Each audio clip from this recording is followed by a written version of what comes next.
Mindset Mashup podcast, here we are. And if you're new to the platform, we're just going to ask you to subscribe, go like, go follow our guest who we'll introduce in just a moment. We just reached top 200 podcasts in the UK for entrepreneurship. So let's really push that. If you're on Apple, please leave a review. On YouTube, go subscribe, leave a comment. And today, I want to welcome a special guest to the podcast, Clint Arthur, known for his entrepreneurial traits, but also author, worked and been supporting some of the household names, even in the UK, from Snoop Dogg to George Bush to Andy Warhol. Clint, welcome to the podcast. How you doing today?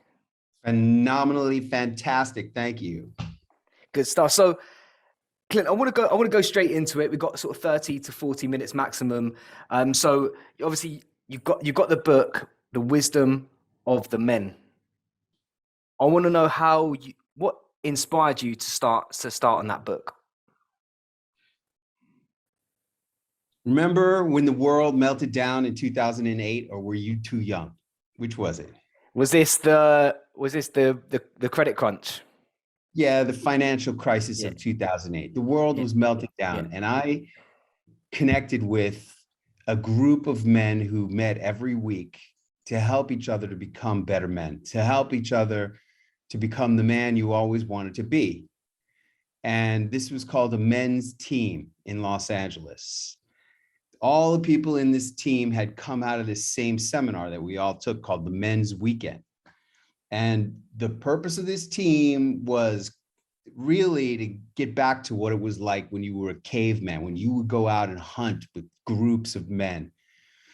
And I was part of that team for about 3 years. And the last year of it, I was the leader of that team. And there was a section of the meeting that we would have every week. We would meet for 3 weeks.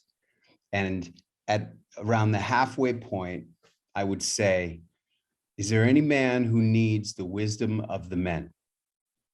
And we would all get into a circle with our camping chairs and sit around the campfire. And whoever had a problem would tell the problem, and the men would come up with the solution. I would hear everything. I'm 50 pounds overweight and I think I'm going to die from a heart attack. My wife hasn't slept with me in 6 months and I think we're going to get a divorce. I haven't talked to my daughter in over 4 years. All these different problems. I got payday loans, man, $2,300. I don't know how to get it off my back. I heard every kind of problem. And every time we would have the wisdom of the men, the wisdom of the men would solve the problem.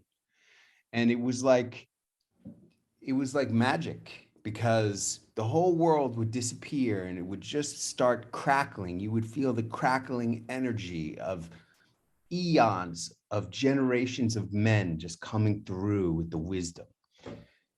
Well, that was like the most profound, magical thing that happened to me as a grown man up to that point.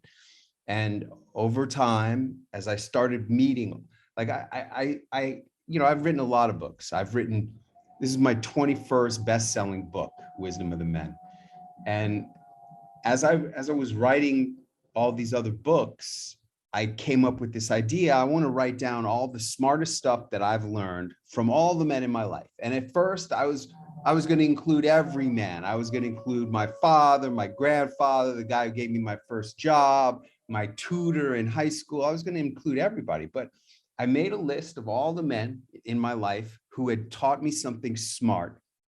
And I noticed something, that if I only put in the world famous people like Andy Warhol and George Bush and the other 4 presidents of the United States that I've met, and Mick Jagger and Mike Tyson and Caitlyn Jenner, if I only put the really famous people, I had enough to do a whole giant book. And it turned out to be 340 pages long, just filled with the smartest stuff that I learned from the most famous people of the 20th and 21st century, including 5 presidents of the United States. So that's where this book came from and what it's all about. And I know this is a really tricky one because there's probably so much, but if I was to ask you, what is the most noticeable change from Clint from before you wrote the book to now, what would you say was the biggest change that happened throughout creating that book?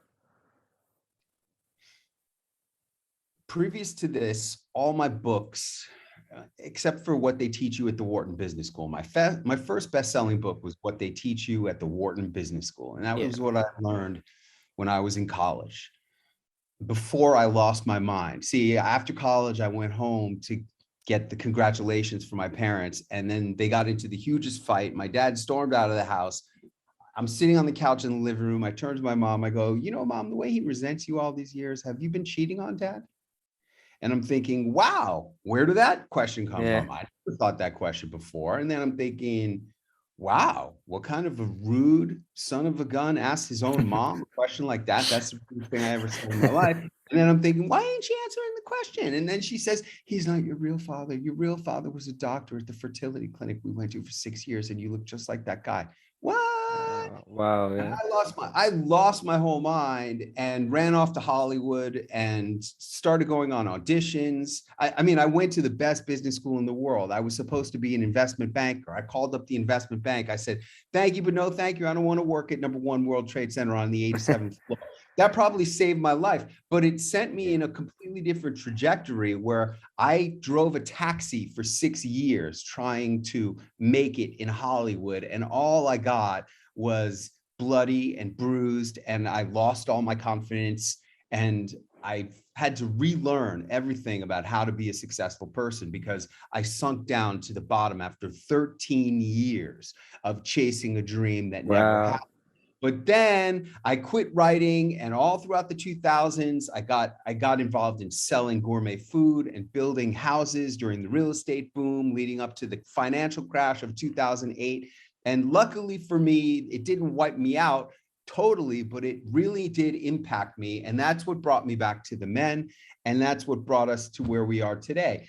And through the work with the men, I learned to ask myself a question. And I asked myself on New Year's Day of 2009, if this was going to be the last year of my life, what would I want to accomplish? And I had not written a word all during the 2000s, because of 13 years chasing the Hollywood dream, I wrote 30 screenplays and 10 books, and it put me behind the wheel of a cab. So I said, writing is not worth it, but I'm a writer. And when I wrote What They Teach You at the Wharton Business School, that really changed everything for me, because it made me want to figure out, how do you sell books? What makes people buy your book? Because nobody was buying What They Teach You at the Wharton Business School. And I found a mentor, and mentors are the key. Mentors will show you how to get to where you want to go without spinning your wheels in circles for 10 years trying to figure it out. If you have a mentor, you can go fast. If you don't have a mentor, it's going to take you at least a decade, and it may never happen, exactly like what happened to me when I was in Hollywood. I had no mentor and I got nowhere. But when I got mentors, I quickly learned, hey, you have to be somebody special. You have to go on TV. You have to hang out with celebrities. You got to become what people are aspiring to be if you want them to buy your book or tickets to your seminar or even your product. Because most products, the only difference between most products and their competition is who is selling the product. That's mostly the difference. And people who get this make a lot of money and have a lot of impact and influence. And people who don't get this have a lot of struggle, have a lot of problems in their personal life and in their marriage, and probably in their business and with their family, who lent them all the money to try to fulfill this dream. If you don't get this, you're going to have a lot of problems. So luckily for me, I learned how to start getting on TV, and that blossomed. But all the books between What They Teach You at the Wharton Business School and Wisdom of the Men, I never felt like it was a really great accomplishment. And maybe it's because, here's really the answer. All these other books, I'm a super fast writer. I'm super fast. And like, for example, my book about Donald Trump, the 21 performance secrets of Donald Trump. It's not about politics. It's about what makes him a great speaker who would get paid $1 million to go speak. And I had that idea, and then 3 weeks later, the book was published, and I was Wow. on CNN promoting it on CNN for the first of 10 national and international TV appearances. I'm like, Wow. boom, I could just write really fast because I wrote so much. But this book and the Wharton book took me 10 years to write it. And this book took me 7 years from the idea to completion. I wasn't writing the whole time. I was just thinking the whole time. And as a matter of fact, like 1 year ago, I was in Venice, Italy. I went to Venice, Italy for 2 weeks. I put myself and my wife up in a suite at the #1 hotel, the Daniele in Venice, Italy. We lived like prince and princess hotel. And every day, instead of going shopping or doing tourist stuff, I would walk around and I would dictate into my phone. And then I transcribed those dictations, Yeah. and that became this book, What They Teach You at the Wharton Business School. So what's the big difference? The big difference is that when you work hard, you know that you worked hard. When you invest a lot of time and effort and put your heart and soul into something, you know that you put your heart and soul into it, and it changes you. Doing the work actually changes you. It's made me a more mature person. I've in the 91,000 words of Wisdom of the Men, which is 9.5 hours of audio that I did myself. And if you like audibles, it's a fantastic Audible. Just crack off one of your Audible credits. I don't know about you, but I got stacks of Audible credits. Yeah. Crack off an Audible and listen to the stories of Wisdom of the Men. And you'll learn a lot, because I learned a lot in putting this all together. And the fact of writing this book and being the man who took the time to do it right, that all of that has changed me. So you've spoken about the dedication to hard work is what I'm hearing, and correct me if I'm wrong, Clint, but what I'm hearing is basically it developed a confidence in you to go out and promote the book, or was it just in, engage in more self-belief? What was it that really changed? Because I think you and I both know hard work doesn't always equal success.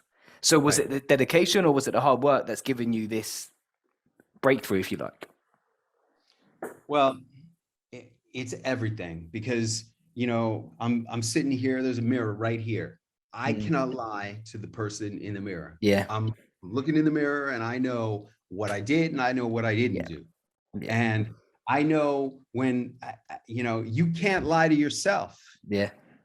So you have to do the hard work in order to be able to have the confidence to believe that you deserve, because everything in life is about what you believe you deserve.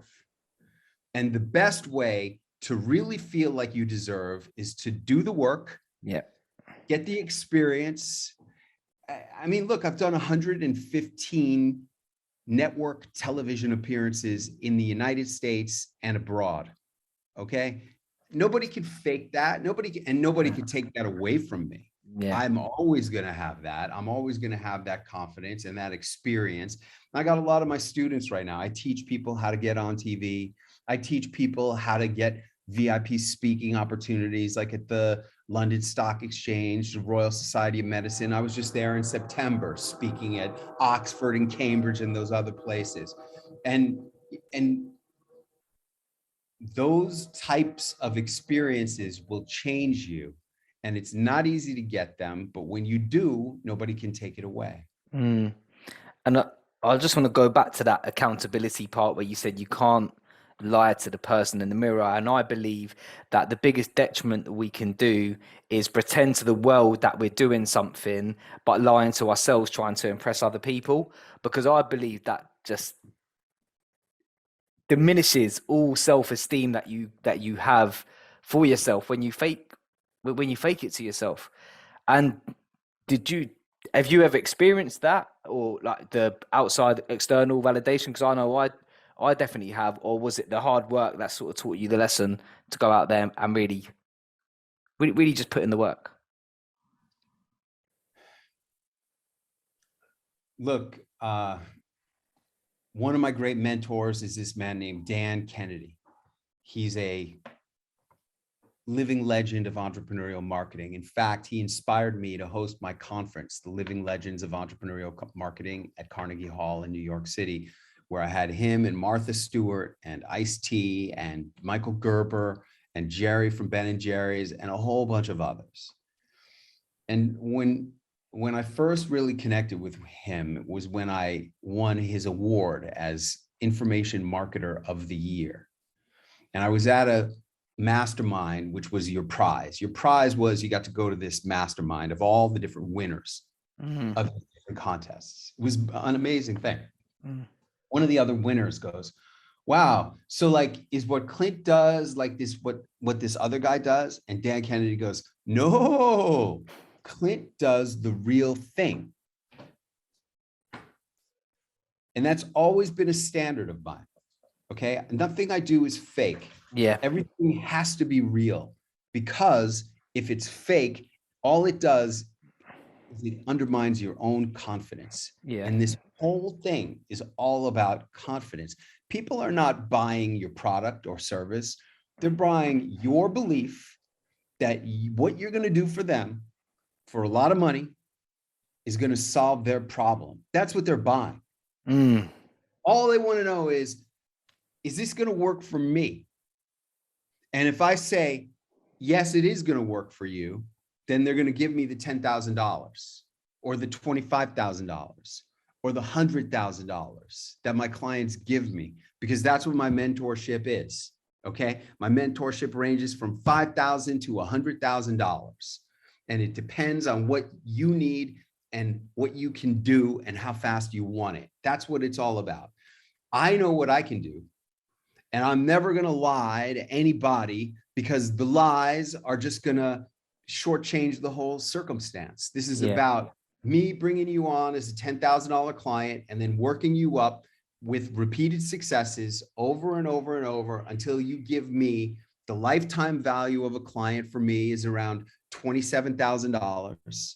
Or if you become one of my best clients, you're going to end up giving me like $100,000 a year. And it's not going to happen if I'm lying to you. And it's not going to happen if I'm not delivering for you. And it's not going to happen if I can't get you the results that you want. So you got to be the real thing. And that's the only thing I am and the only thing I do.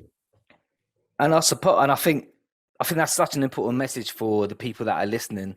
And even to hear that, what I'm hearing is you have to get the results that you're saying you're going to get. If you don't get the results, you can't just talk about it. You have to get them the results that you're promising, because there's no business otherwise, really, is there? Or if it is, there might not be any longevity in that, because if you're paying any premium, whether it's 5,000, 10,000, 25,000, even less, if you're not getting what you signed up for, then there's a problem there. And the real problem is that not that I don't deliver the results. The real problem is that the clients don't believe in themselves enough to implement the results. I mean, that's big. I'm on, you know, I do a live coaching webinar with my clients every week. Where's that? Is that on for your clients? Every single week I do. Okay. And some of them are getting amazing results. Like, here's this guy, Rafi, and he texts me this. I don't know if you can see this. I'm on fire, man. Right? Yeah. It says, not only did I book NM yesterday for my US quarter segment with Nina Otero Warren from NM, but just booked a return appearance to Tulsa. Sorry, it keeps blurring out. Tulsa for my US quarter segment with Wilma Mankiller from OK, both in studio in August. And your response was momentum. I love that. Right. I love that momentum, right? Yeah. And then it continues. There's only 5 of these. See what this guy is? He's a historian. Awesome. Okay. He's a financial advisor who loves history. And I said, hey man, you know, financial advisor is good, but I don't get a lot of historians going on TV. If you're a historian, you could do great. He's evolved into a celebrity historian. You ever heard of that before? No, that's what's so great about it. And what he's done is he's figured this stuff out. He goes, there's only 5 of these quarters this year. The United States Mint is releasing a set of quarters with historical women on the back of the quarter. Okay. And he goes, I've gotten 2. Now for the other 3, I want to try to hit every one of the 5 quarters to their relevant local market. So one of the quarters is an Indian woman, and she's from Oklahoma. That's the one he got in OK. Then another one is from some other woman who's from New Mexico. That's NM, right? Okay. Each year for the next 4 years, while the US Mint does this program of historic women, that would be 20 different quarter segments that I designed applying your formula, right? That's that, right? So Yeah. Apply. Yeah, I can see that. Applying your formula. yeah. All right. So then he goes, a fun way to tie blah, blah, blah, tying together all your stuff. Okay. Now this guy is tying together all my stuff. And if you do what I say, then you get your results. And if you don't, then you don't. Then you don't. And the people who do, and the people like this is why this podcast is so important. What's the name of this podcast? The Mindset Mashup, right? Yeah. It's all about mindset. I got people who believe that they're a fraud, and that's why, even though when I get them to speak at Harvard Faculty Club, or I get them to speak at NASDAQ, or I get them on television, or I put them on stage with Dr. Oz or Caitlyn Jenner, to them, it doesn't help because they believe that they are a fraud. They have, whatever you want to call imposter it. syndrome, yeah. Syndrome, whatever you want to call it. You just don't have enough belief in yourself. And hopefully, if you do enough of this stuff, I had a doctor the other day. This is a really good one, okay? And he's a very successful guy, Dr. Chris. And he goes, something you said the other day really struck me, and I want to thank you for it. When you mentioned I should have a magazine like Greg, okay? I teach people, you got to make a magazine like this. You're going to put all your accomplishments. There's me and Ringo Starr. There's me and Brooke Shields, right, on the Today Show. There's me and Damon John, right? You're going to put a lot of here's me and Oprah, right? You put stuff in the magazine, and then you give it out to prospects when you see them in person or when they come and wait in your waiting room, whatever. So I said to this doctor, you should have a magazine like Greg, because Greg has a magazine that's made him at least $2 million in direct, tieable, identifiable sales from the magazine. That's from doing the stuff with me. So I said to this doctor, you should have a magazine like Greg. And he goes, something you said the other day really struck me, and I want to thank you for it. When you mentioned I should have a magazine like Greg's, and I responded, I felt I needed more evidence or proof of success first. And you laughed and listed off my accomplishments. It really hit me. I guess 20 years of being told directly and indirectly on a regular basis that you're not special, or you could never be like so-and-so, sunk in more than I have given it credit. I appreciate you. This is a guy who is the state of Virginia Chiropractor of the Year. He was president of the Virginia Chiropractic Association last year. You go on Yelp, and it's like, this is the reviews. It says, miracle worker. This guy is the greatest. I mean, I just pulled off 10 reviews off Yelp that were all like that. Like, this guy is a miracle worker, and he thinks he needs more credibility before he could do a magazine. And I'm like, yeah, you're right. Yeah, Chiropractor of the Year, president of the Chiropractor Association, miracle worker. You're not ready for a magazine. You better do another 20 years. See, and then what I said to him is, the more I know you, the more I can help you. And, unfortunately, we are all being told, and I know how it is, because when I was driving a taxi and I was working in Hollywood, you have no idea how many different people, how many different times told me, you suck. You're worthless. Your writing is terrible. You're kidding yourself. You're deluded. You're too old. Blah, blah, blah, blah. And you begin to believe it, and you have to learn how to change your mindset so that you get all that garbage out, or as much of it as you can, and start believing that you can be the man, that you can make it happen. And the more stuff you do with giant celebrities like the Rolling Stones, the more you're going to be able to believe that this stuff is real. And how does someone begin to do that? You got to get a mentor. I mean, look, I lived in Los Angeles, California, Hollywood for 27 years. You know how many celebrities I met in those 27 years? Go on. Five. Five. Five. And two of them were because I got tickets to go to a taping of American Idol. So Mm. at American Idol, I met Randy Jackson and Simon Cowell. So that's two of the five.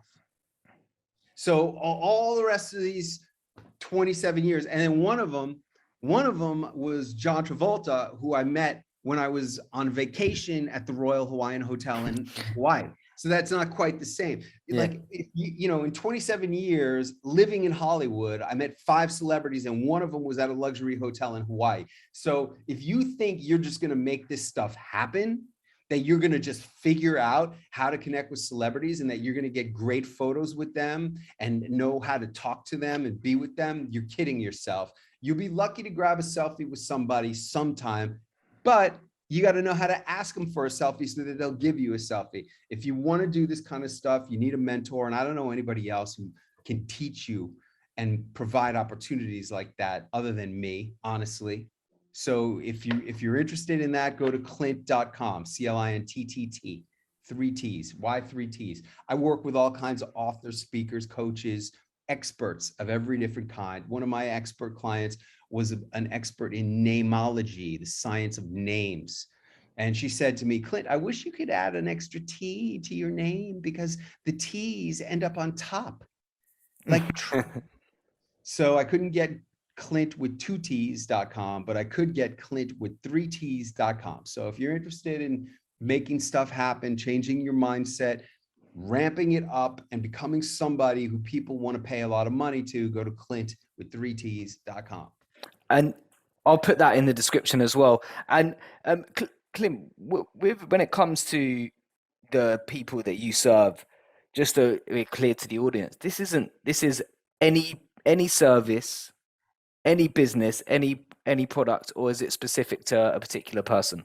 Because you mentioned historians, you mentioned chiropractors.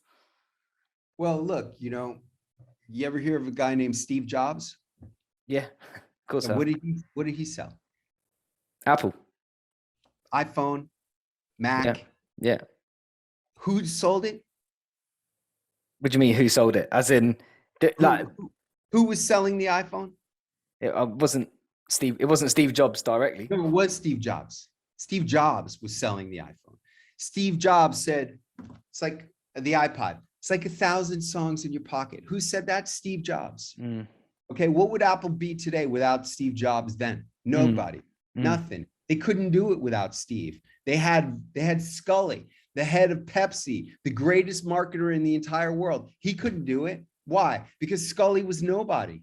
You need a face. If you're not using an entrepreneur celebrity to sell the product, then you're missing out on a whole bunch of power. And even a mighty company like Apple can fail, even with the greatest CEO in the world, Scully, the head of Pepsi, the greatest marketing organization that upset even Coca-Cola. The Pepsi generation under Scully knocked out Coca-Cola, but even he and the mighty Apple couldn't sell computers without Steve. So what with your experience, what would you say someone can implement straight away? Here's how you get started. You start going to stuff where the mayor of your town is going to be in attendance, and you get a picture with the mayor. You get a picture with the local congressman or senator or MP, whatever, you know, like we did. It's really funny. We did our event at the London Stock Exchange with Nigel Farage. And when I sent over the list of names of the attendees, like in 5 seconds, I got an email back and it said, the Nigel Farage MP. Yeah, the Nigel Farage MP. That's what I'm talking about. You gotta start hanging out with people who are more than you, who are higher than you, because, you know, the great Jim Rohn, you ever hear of him, Jim Rohn? Yeah. He said, you are the average of the 5 people you hang out with. Well, I say it a little differently. I say, you're the average of the 5 people that you position yourself with in your marketing. Explain that. Well, this is my magazine. This is my marketing. Here I am with the Rolling Rolling Stones. Stones. Yeah. Here I am with Mike Mike Tyson, Tyson. Martha Stewart. Yeah. You know who she is? What about him? Tony, you ever hear of him? Tony. Yeah. Yeah. What about Grant? You ever hear of Grant? Yeah. Yeah. I mean, these are household names. These are household names you're showing here. So what you're saying is the average. There's Simon, you and Simon Cowell. So you look on the internet, you Google Clint Arthur. Yeah. That's my name. Clint, like Clint Eastwood, Arthur, like the king. Look at the images that come up. Yeah. And you're going to see me with every famous person from Snoop Dogg to Jimmy Carter and on millions of TV shows. And that's what you're going to see. And that's my marketing. So, and, okay. And like it or not, I mean, whether it's right or wrong,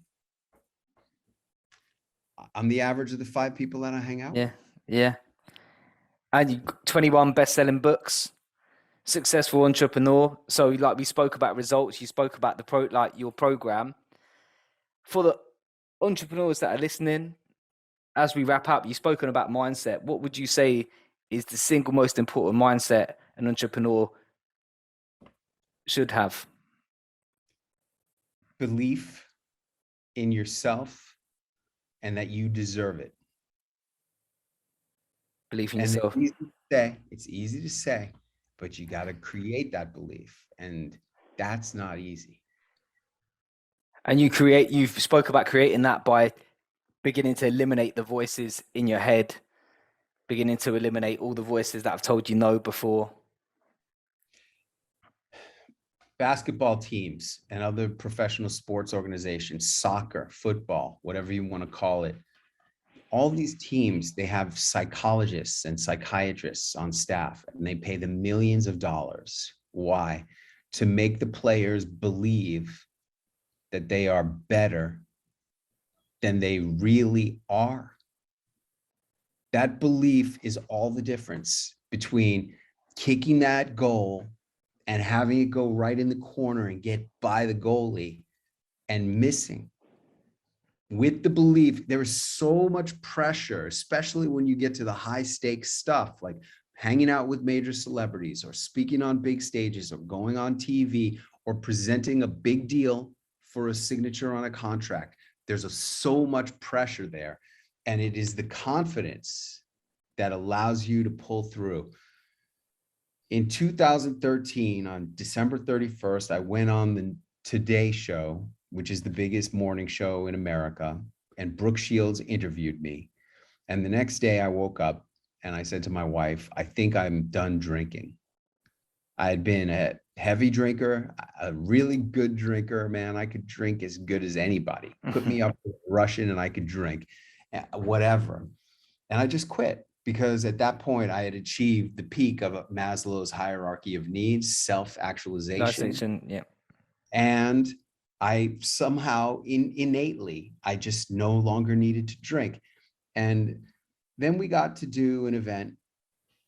After we did our first couple of Harvard events, I set something up at West Point Military Academy with astronaut Buzz Aldrin, the man who walked on the moon right after Neil Armstrong, and a 3-star military general. I had 100 people who paid me $5,000 each to come and attend and speak and get pictures with those celebrities. And 26 days before the conference was supposed to happen, I get a call from the top brass at West Point and they say, sorry, we're refunding your money. You're not doing your event. And I'm like, hey, I got a signed contract. I've already paid. Tough. Now, if I had still been drinking, I'd been clean and sober at that point for like 3 years. If I'd still been drinking, I probably wouldn't have had the confidence to go through that test. But somehow I got a theme song. My theme song was, I'm unstoppable. I'm a Porsche with no brakes. You know that song? by Sia. I listened to that song all day long. And somehow I figured out a way around the brass. And I did not just one, but 2 events at West Point.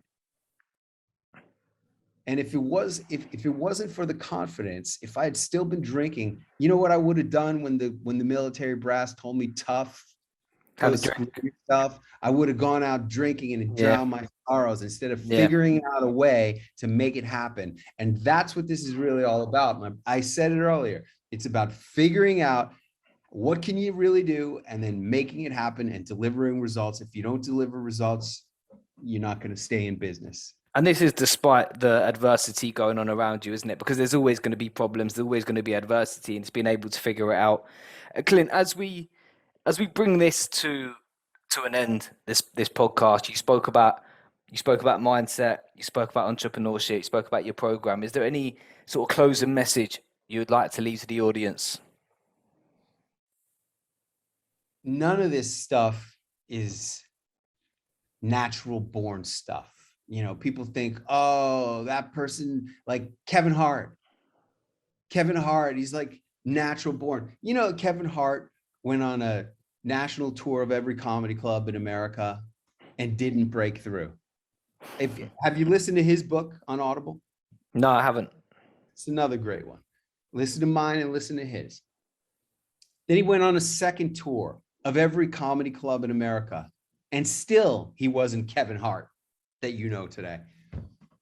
He went on a third tour of every comedy club in America and started renting out basketball arenas, putting on his shows. Still, he wasn't the Kevin Hart that you know today.